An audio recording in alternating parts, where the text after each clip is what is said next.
Hello दोस्तों, आज का इंग्लिश वर्ड है स्वीट हार्ट।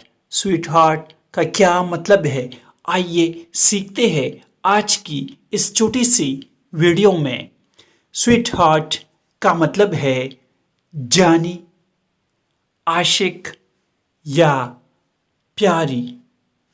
आइए इस वर्ड को सेंटेंसेस में इस्तेमाल करते हैं। You were my high school sweetheart। इसका मतलब है तुम मेरे हाई स्कूल के प्यारे थे।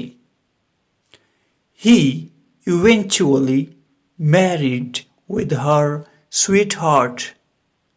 आखिरकार उसने अपनी प्यारी से शादी कर ली।